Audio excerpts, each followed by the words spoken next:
I wouldn't have become who I am right now without you guys. There are Mhm. parts of me that would not have been shown and therefore not have been known and therefore not have been held and therefore not have been pulled forward without you guys.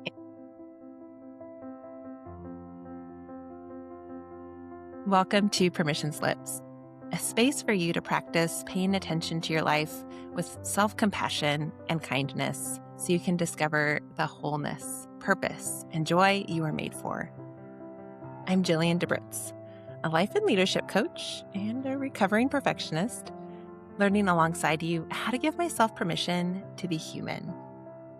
And today, I am so excited to welcome back my very first guests on the podcast, which launched almost exactly 1 year ago. I cannot even believe it. Michélle and Jenni, my dear friends, thank you for coming back for the second time. I'm so glad we are all here and together this time. What a blast. Right, right. Mhm. Yes. Yep.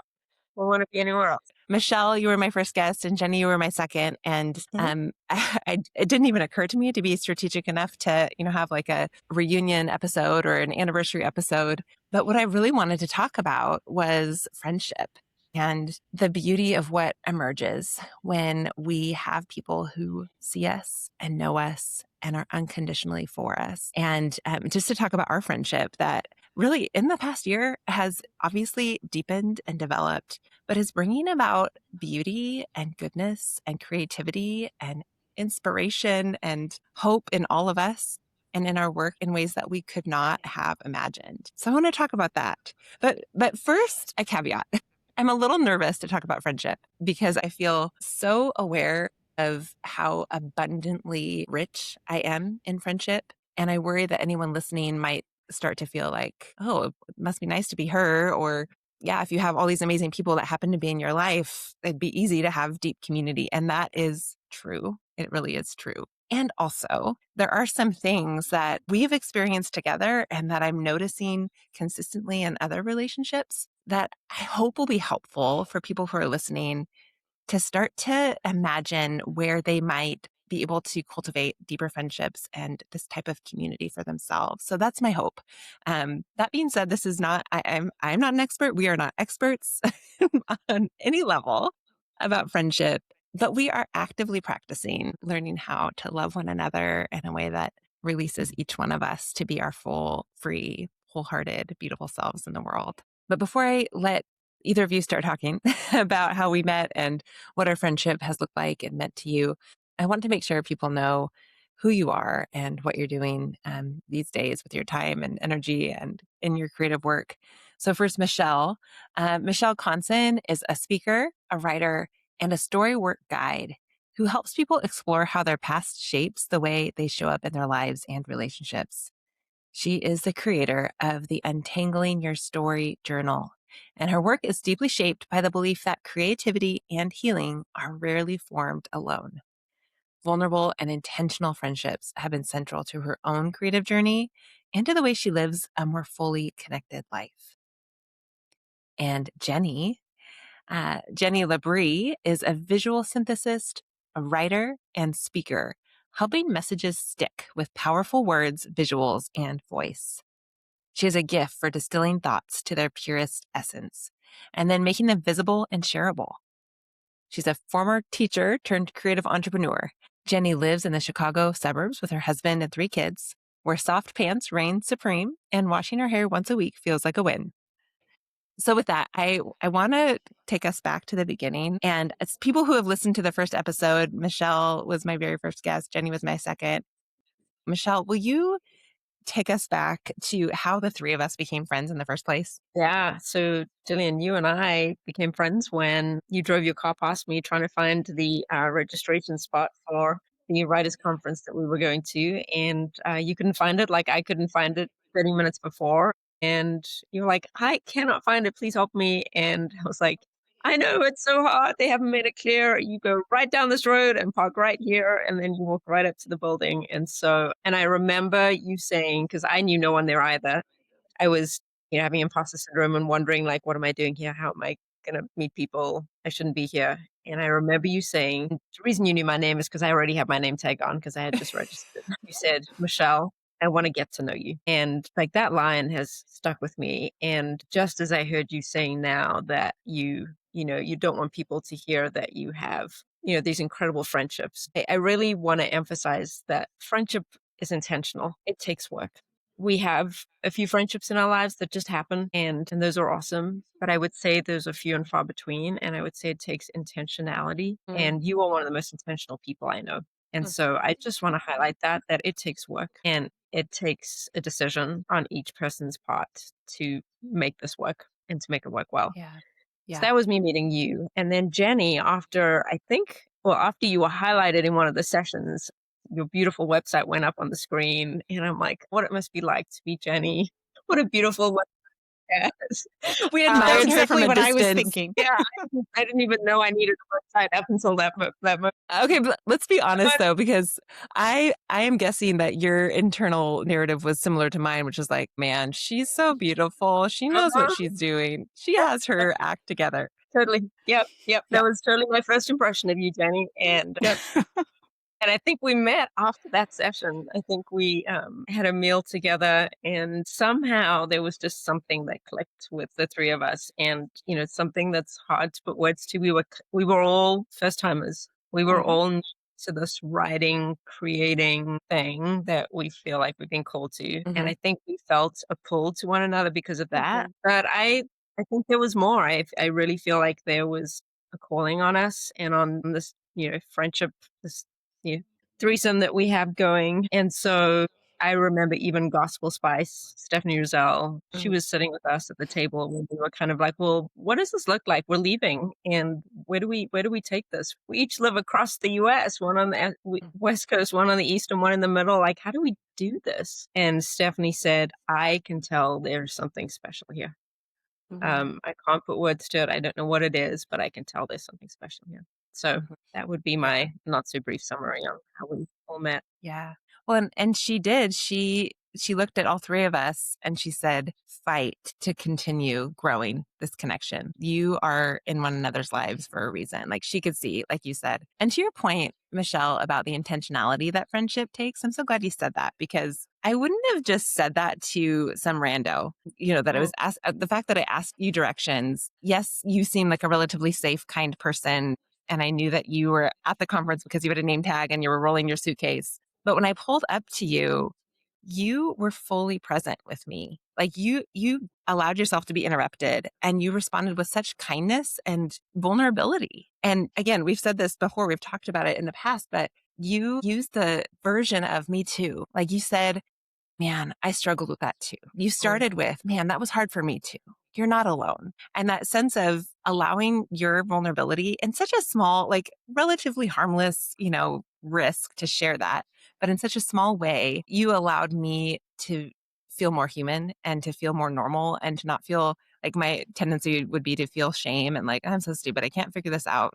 Like that would be the internal beating myself up voice. But you were kind. And so because of your kindness, like I was willing to take the risk to say, hey, let's get to know each other. Let's connect. Yeah. And then Jenni, I'm just thinking about like, how did we overcome our intimidation with her? She is so professional, so polished, so beautiful. And the accent helps too. I mean, she's Michélle. The beautiful accent. Oh my gosh. Yeah. Right. Well, but truly, like I'm thinking about, okay, the three of us showed up at this conference together. And again, I don't want to beat it into the ground, but there is something I think for people who want to know, how do I meet people? How do I find my people? I have people ask me that all the time. Like, how do you find the kind of community that you have? And so there's part of me that's like, I don't know. Let's think about it. How did we find each other? Because we all showed up alone, which was brave in and of itself, to this conference where we wanted to learn and grow in our writing journeys. I don't know, Jenni, would you add anything to this? Like, how did we connect? So it's interesting, Michélle, that you bring up the part about the website. I totally forgot about that, but now it's like bringing me back to the cringe moment of like, there was something in that session where the presenter was like, does anyone want to put their website up for an example so I can kind of give feedback for others to see?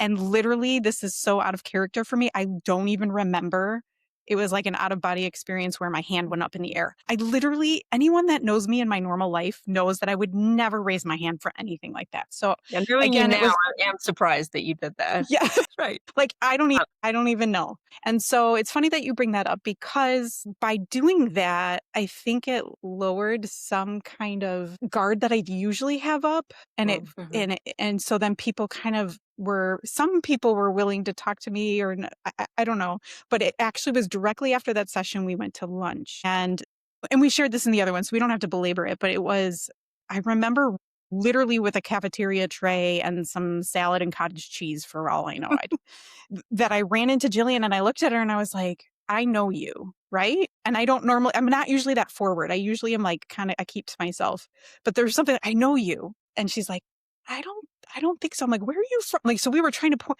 I'm from here. I'm from the Seattle area. We're in Washington State. And literally we did not know each other, but for whatever reason, I literally in my heart was like, I know you. Like, how do I know you? So I just think that that's kind of special. And then the last thing that I would add, even just to any of this, is that Jillian, you said, hey, let's go have lunch. I know, Michélle, you mentioned let's have lunch, but Jillian, you were the glue that was like, even beyond that lunch. And there were other meals later where you said, hey, I met this person, Michélle. Can I invite her to eat with us? I was like, for sure, the more the merrier, right? But like, there was just something there where you were like, let's sit down, let's have another meal together. Those are things that I don't do naturally and need people in my life to help me find that. And so forever grateful in that. I think also, the thing that we've all highlighted is that you have to put yourself out there, right? And that goes with intentionality, but that's also vulnerable, right? It's like you've got to go find your people. Again, friendships really just drop in your lap. Like you have to do hard things. You have to, sign up for conferences alone where, you feel insecure in your craft, you feel insecure in your like permission to be there or in your qualification to be there, but you're going to go anyway. And I had a few people encourage me to go and, make me promise that I wouldn't sit alone at a table because those, like you, Jenni, are my natural tendencies. But, it's putting yourself out there. It's being vulnerable. It's doing what's not really comfortable. Yeah. And I think we really have to do that. And we have to keep doing it because it doesn't always pan out. You don't just go somewhere and do something vulnerable and meet someone right away. And then you're like best friends for life, right? Like you have to do it over and over and over again until you find your people. And that's not the answer I wanted to hear. I don't want to hear those answers, but yeah. Yeah. Well, and it is so risky and requires so much effort.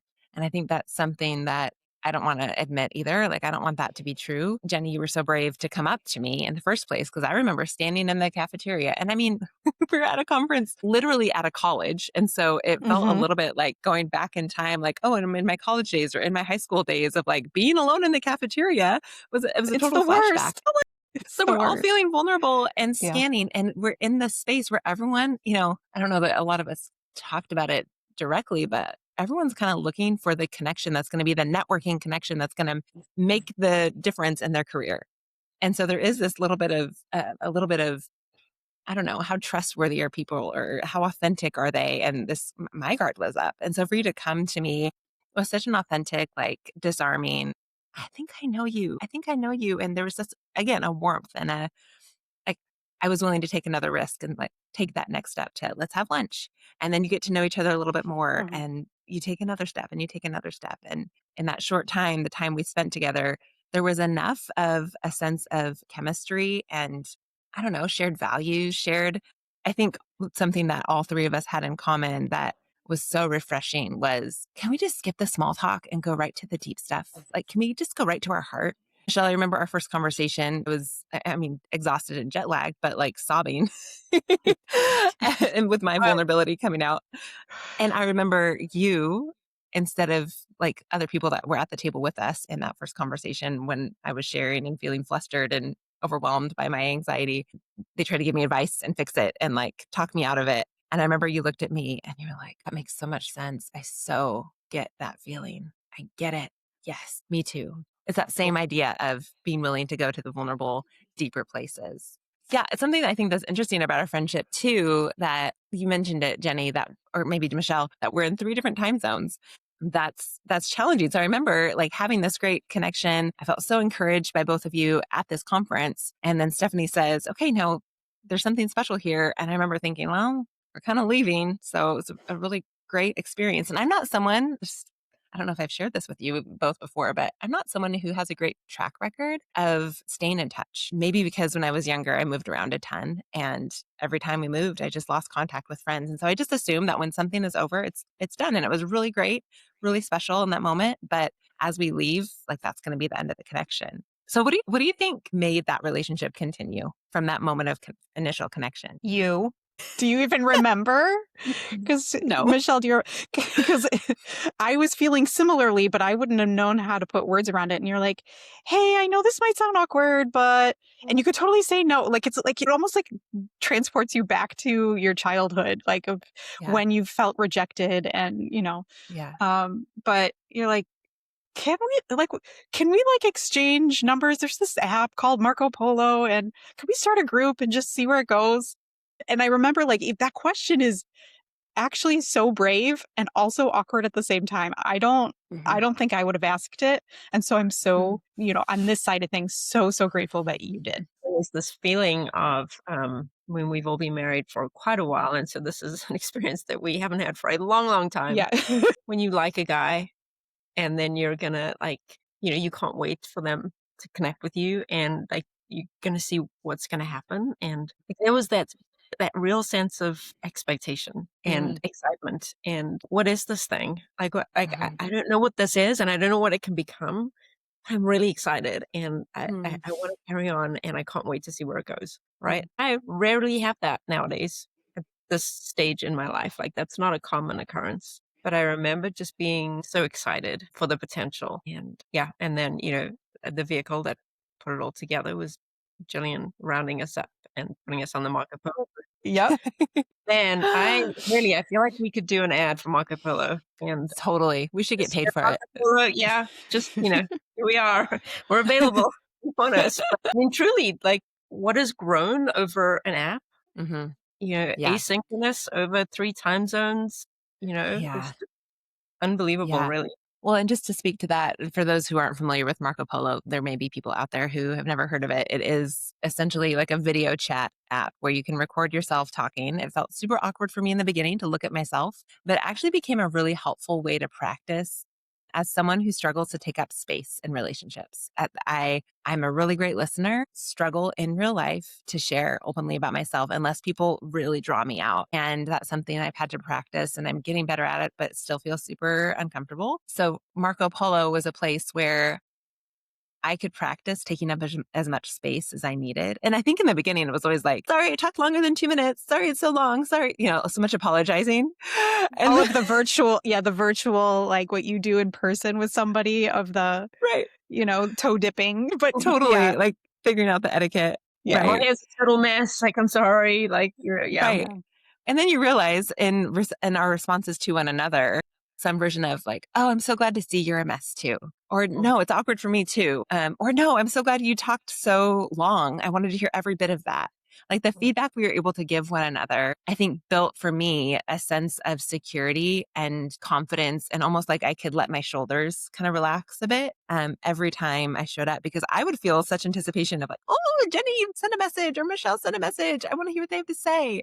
And it was like, over time, your responses to my vulnerability and my ability to respond to your vulnerability that I think, I don't know, I'm just putting this out there. I want to see what you each think. But I think that's what built such a deep trust and a deep love for one another, even across the time zones. And then we can speak to the convenience factor of Marco Polo. That's another thing, but it still took some effort and intentionality and time to invest in both sharing and listening and responding. So yeah, I'm curious what each of you think about how our friendship grew, even across the miles.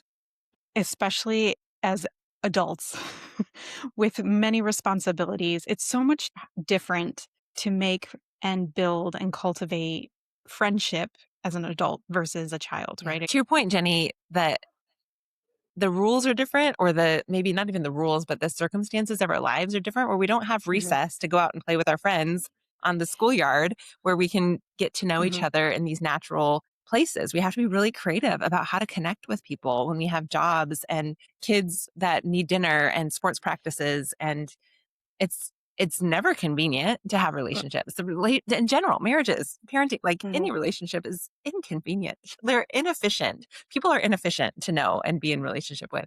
And also, we've, I think, been really strategic about finding creative ways to connect when we can in the margins of our days, using Marco Polo as an example. Yeah, it just looks so different than any other friendship that I've had because of us not operating in the same geographic location or time zone. And so, but I've also learned to love it. And I've been thinking about this, like, we always talk about maximizing time, but time is finite and it's really hard.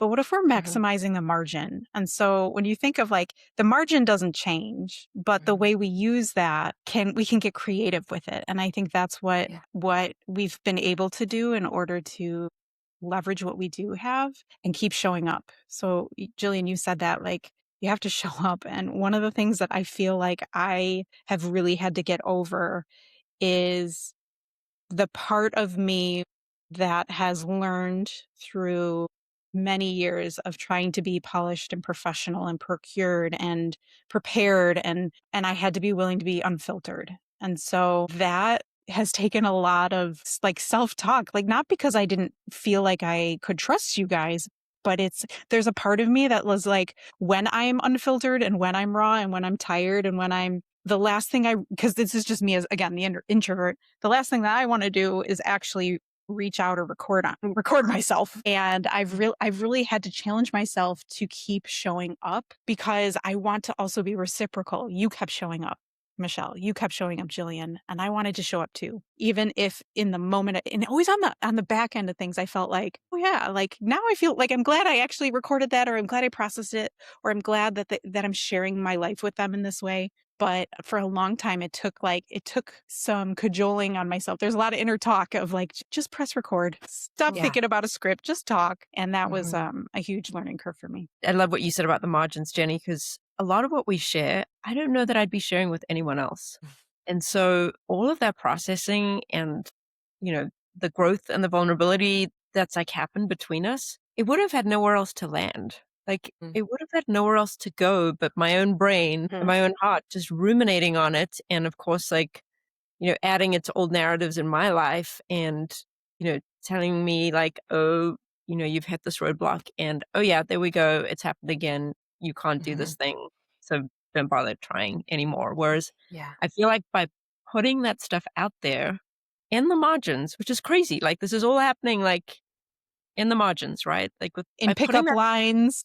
Right. In between grocery stops. Yeah. Yep. I then get to share that stuff like, oh, this happened today. And I totally feel like this dream of mine is now dead. And I just felt like I needed to share that with you guys because I knew you'd understand. And then, one of you or both of you hop on and say, no, that dream is not dead. Like, we're not willing to let that die. We don't feel like that needs to die or that should die right now. Let's brainstorm. Or this is what I see. Have you thought about this? Have you looked at this? That's, I see something different, and so I literally, like, this is a line that's come out in my confessional community. One woman said it and I swear by it. She's like, I am completely unreliable to create by myself. And I have found that to be absolutely true. When I look at the three of us, and I'll speak for myself, when I look at what's happened in the last year and a half since we started our friendship, I would not have done a fraction of what I have without you guys. And not that it's about success or doing certain things or checking things off, a to-do list, but I wouldn't have become who I am right now without you guys. There are parts of me that would not have been shown and therefore not have been known and therefore not have been held and therefore not have been pulled forward without you guys. And I continue just to marvel at it because I'm like, there's part of it that's a mystery, right? I don't understand. Like usually the stuff just goes in the gutter to die. And here it's coming to the special place and it's actually like, being given fertile soil to grow. It's kind of been really crazy. Well, and I love how you're tapping into this creative vein that is what brought us together in the first place. And just to kind of put a little more clarity around what it is that we started talking about, like we talked about how we met at a writing conference and we were all trying to figure out what the next step was in our writing journey. All three of us showed up with a book idea and the hope of landing an agent so that we could get published. Like that was our plan. That was what we saw for ourselves, the vision we had for our lives. And the next step that we imagined was to go to this conference. Not a one of us left with an agent nor a book deal. And now a year and a half later, that is still true.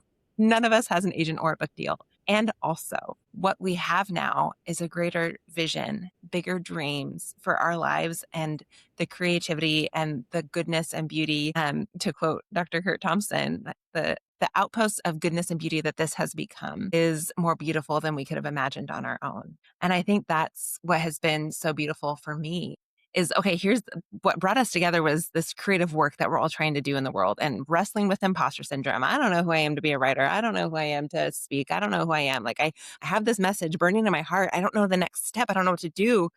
And to willingly bring that vulnerability to one another and then hear your words and your vision back for me, the things I can't see for myself. And I think that's what you were just sharing too, Michélle, is like, well, what about this? What about this? Where I'm tempted to quit.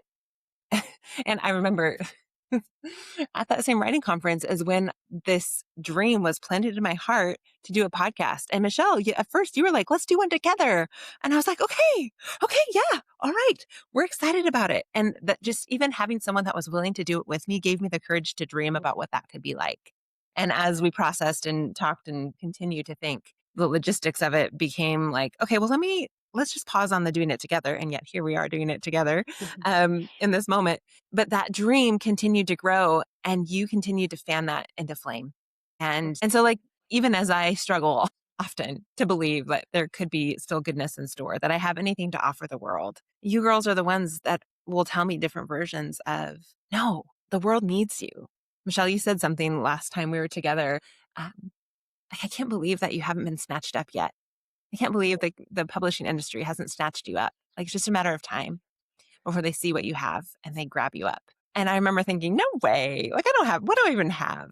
But the fierceness of your belief for me and that continual belief for me that I have something good and beautiful to offer the world gives me the courage and motivation to keep going. Where, like you said, I'm unreliable to create on my own. I'm not brave enough. I don't see in myself what you see in me. And so that ability to dream for one another and imagine new possibilities for one another, it's like, it's a reflection of the God who made the universe in relationship, Father, Son, Holy Spirit, creative hub of all things, together dreaming up what was possible and then speaking it into life. And you both do that for me. Yeah, I'm so grateful. I'm curious, girls, if you can put words around what has emerged in your life over the last year and a half. What do you notice? Either like specific things that you've been able to do that you wouldn't have otherwise, or even like what you've noticed in yourself. Michélle, you said, I wouldn't be who I am today if it wasn't for our friendship. Like what are some specific things that you see coming out of friendship together? Well, I can definitely speak to it's a wild ride when you embrace the creative side of you and not necessarily knowing what that actually means or where it's going to land you or what you're supposed to do. And especially in those early days of the imposter syndrome, you both have already mentioned. I don't think I ever felt like I know this is it. This is what I'm supposed to be writing, and here's what I have. But I was just trying to be obedient in the moment of what I had to go off of and figure it out. And what I can say now, probably where we are several months to years later, is I am nowhere near where I thought I would be.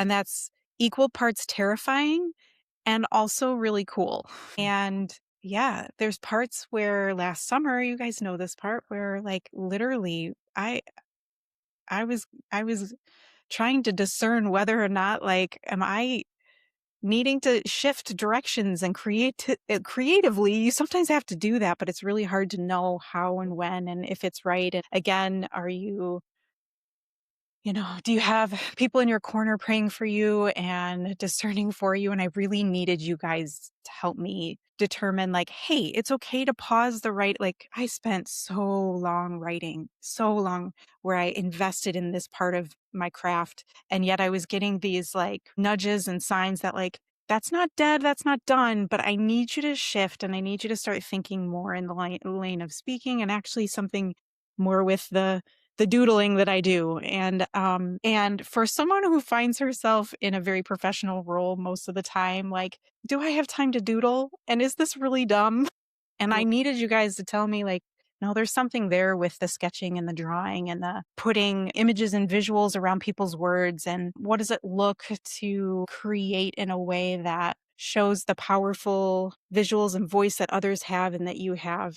I don't think I would have had the courage to jump out in faith alone. I was sensing it. I was sensing like those, like, you know, yes, you can write.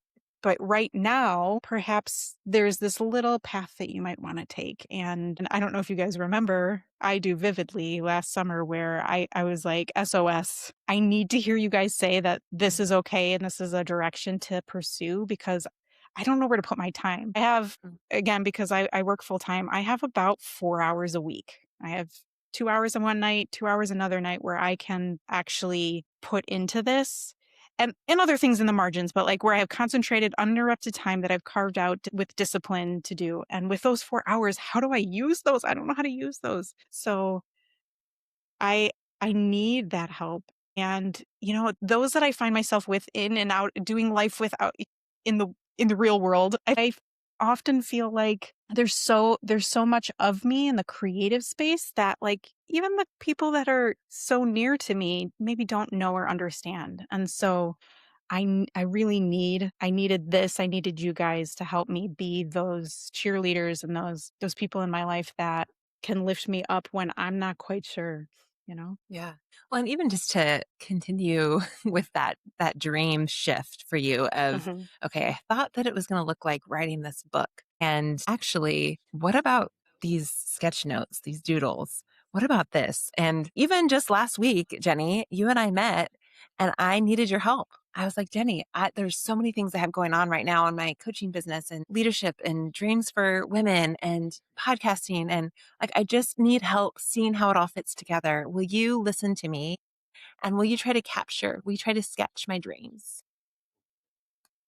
Will you put words around the things that are in my heart that feel too big and too all over the place and too unclear inside of me? Will you just like listen to me and will you catch my dreams?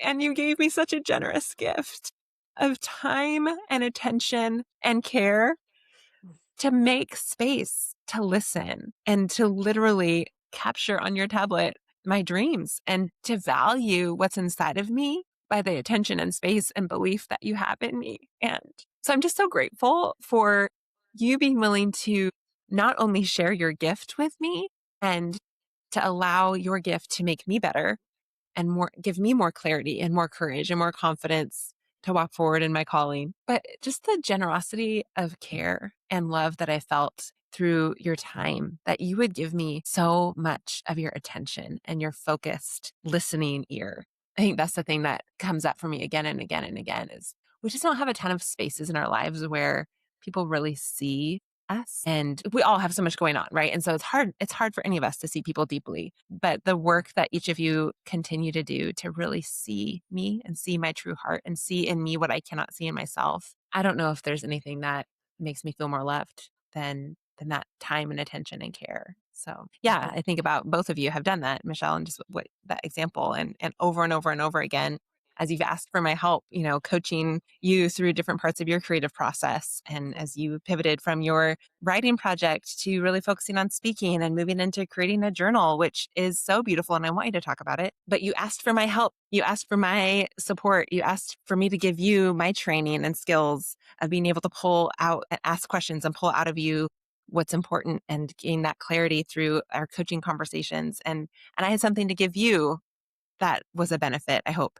I think it's a benefit because you've told me it is. So just the beauty of like us each offering what we have in the creative space and how it's almost like each of us has a piece of the puzzle that is creating a vision for what is possible in the world, not just in each of our individual worlds, but what's possible for all of us together to offer that wouldn't exist if we didn't hold that space to dream for one another. It's just so beautiful. Yeah, totally. And again, I wouldn't have been able to do what I've done without both of you speaking truth and telling me things that I couldn't see myself. And one of those was the journal that I I was still working on the book proposal last April, and then had this conference speaking opportunity and was told I could sell books. And I'm like, well, don't have the book yet. But the idea of a journal had been inside me for a while, Julian, maybe similar to your podcast idea, right? This sort of wild, crazy idea that just felt too out there. And I was like, but maybe I could pull together a journal. And I'm like, no, that sounds silly. And, I remember like mentioning it like, hey, I had this really crazy thought that I should maybe like put together a journal, fully expecting, like I would from probably anywhere else, and for myself, that no, that's silly. You're never going to be able to do that. Just put that aside, right? And instead, both of you were like, that sounds awesome.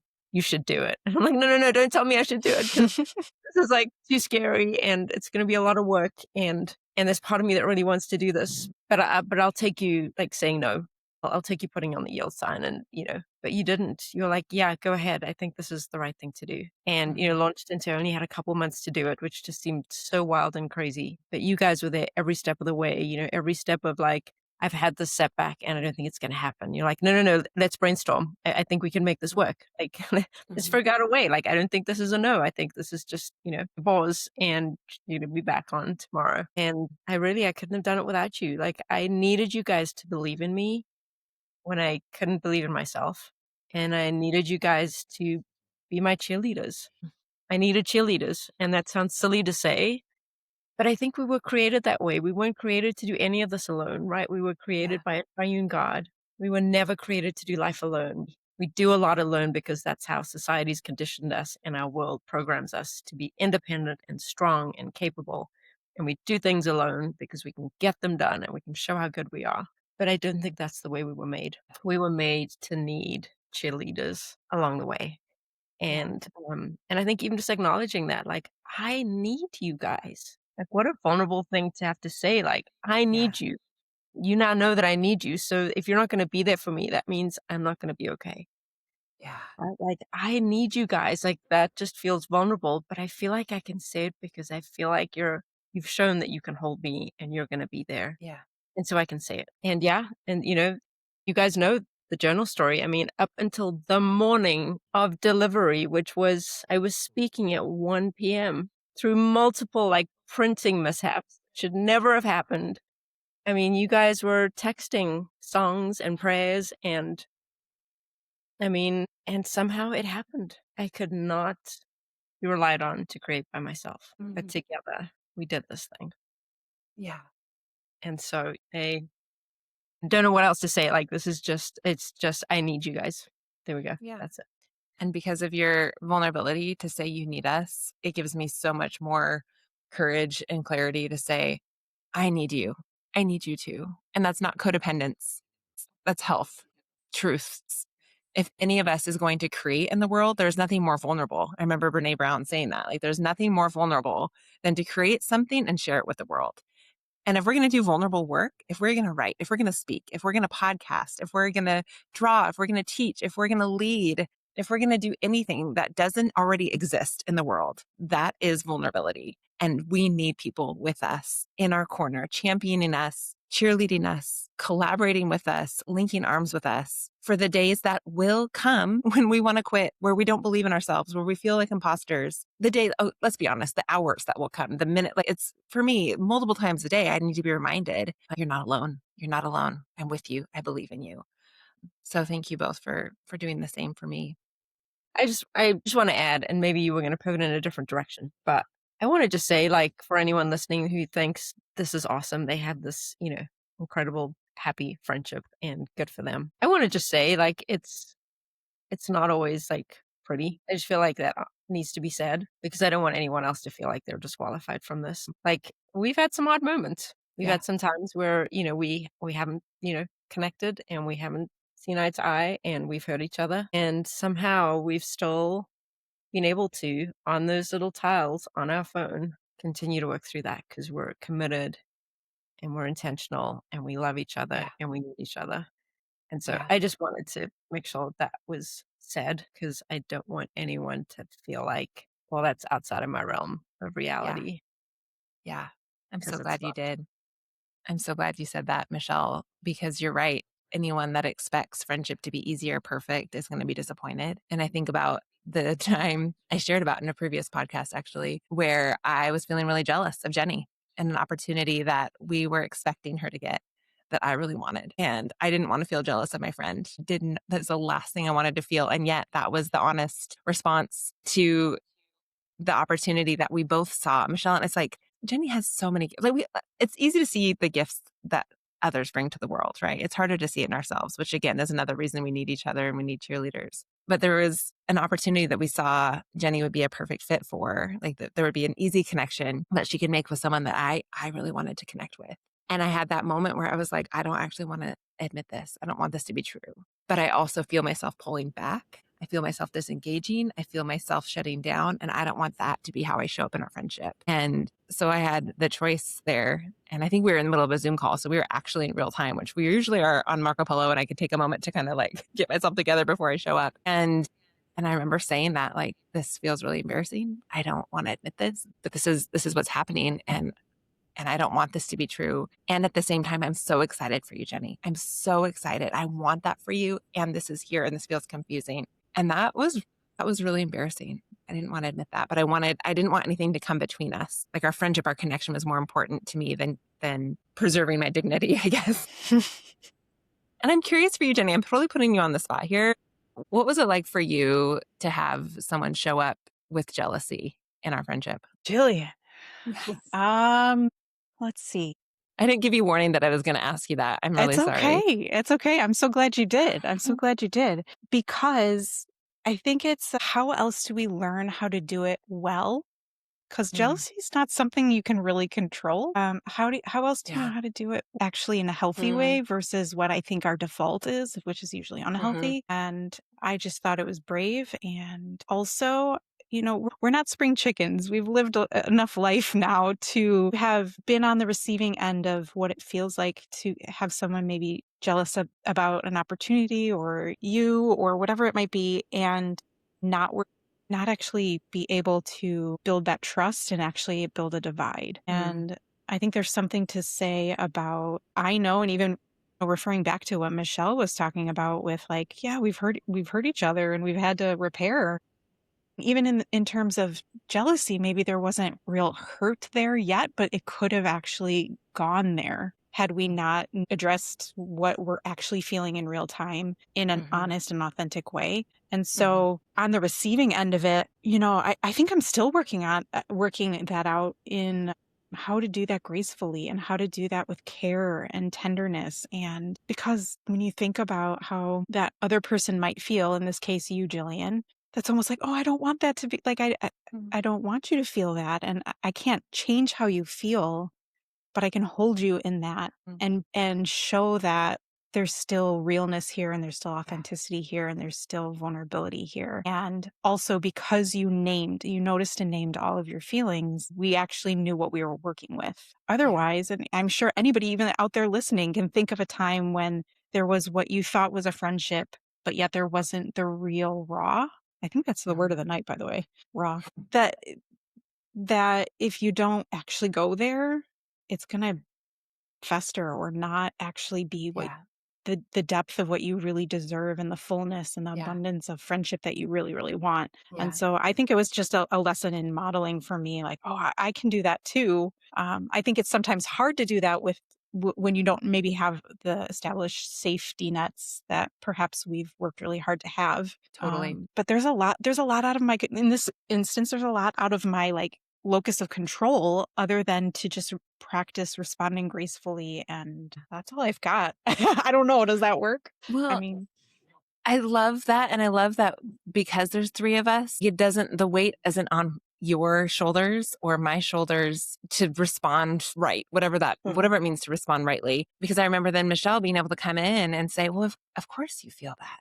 Like there's something that you want that you don't get, and someone you love is getting that. Like jealousy makes sense, and without shaming or condemning the experience that I was shaming and condemning myself for, and to be able to name, like, of course that makes sense that you want something, and you also want it for your friend. It's not like you want to take it away from her and give it to yourself. It's just a signal of what you actually long for. So of course we all wrestle with that. And I remember saying that to you, Michélle, like, is there something wrong with me? And we were in person, I think maybe waiting for the three of us were going to be together and we were waiting for Jenni's flight. And I said, is there something wrong with me? Is there something wrong with me? Is it a sign of like ugliness inside that I said that I was jealous or that I named that? And you're like, no, we all feel that.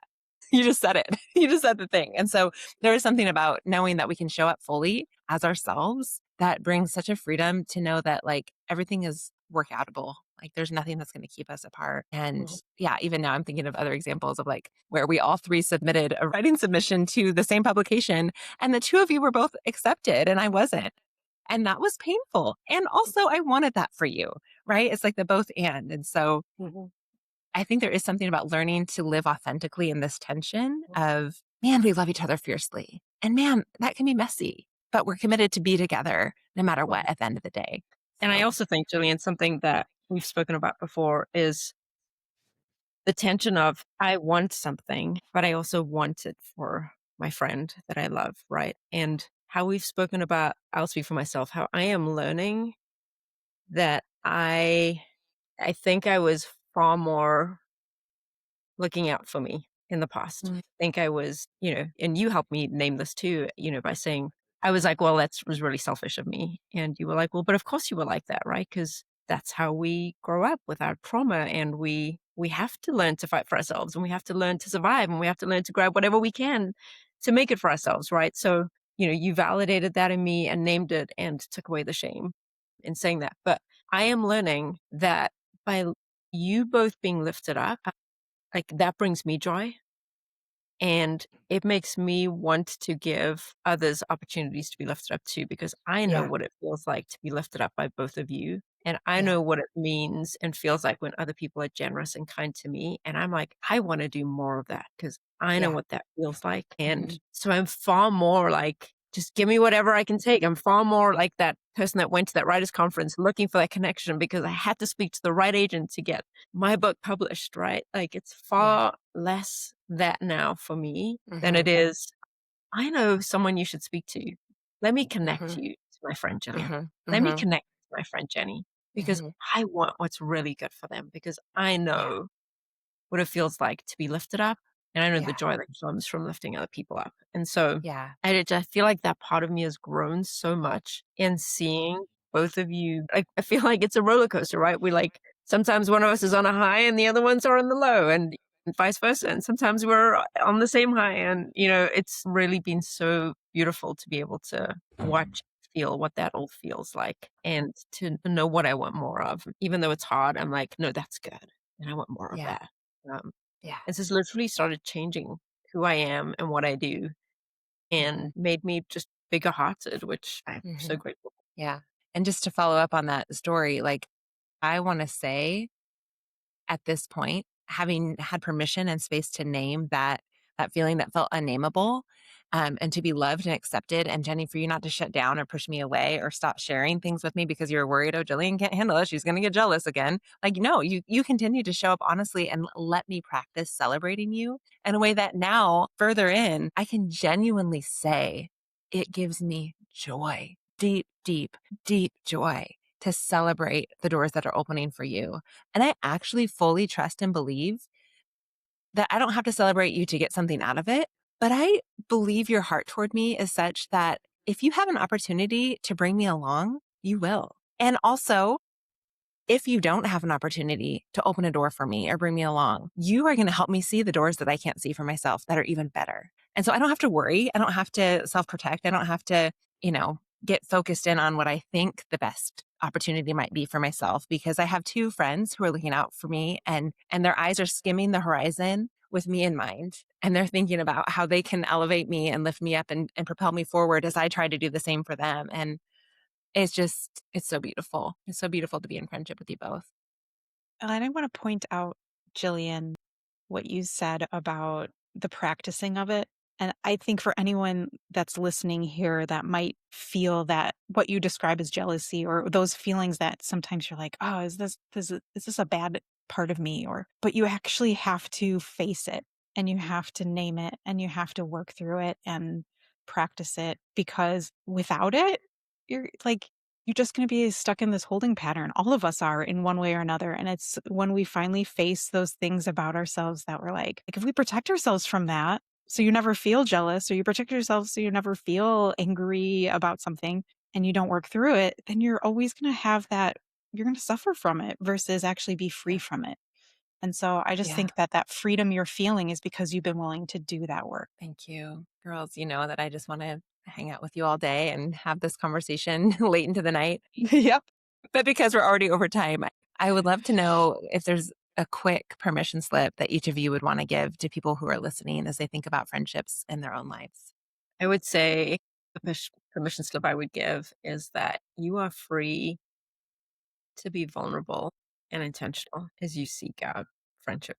Jillian, I love this being your ending question. And I knew vulnerability would come up. And I knew we'd talk about it, but because I knew that that was going to be likely a permission slip, I wanted to think outside the box in terms of vulnerability, because when we define vulnerability, there's so many different ways to go about, does that mean that you're willing to cry in front of somebody? Does that mean you're willing to give them the truth in your heart? And all of those things are true. But one of the things that it is kind of like a subcategory of vulnerability is the permission to be awkward and cringe. Whether that's awkward and cringe while you're recording and unfiltered and blah, or whether that's awkward about seeing somebody across the cafeteria and being like, I know you, when you really don't, or being awkward when you're going to something alone, or you're cringe when you're feeling these feelings and you're saying them out loud. Like all of those little micro moments of the vulnerability. It isn't always, it often is very deep and big and scary and huge emotions. And also it can be literally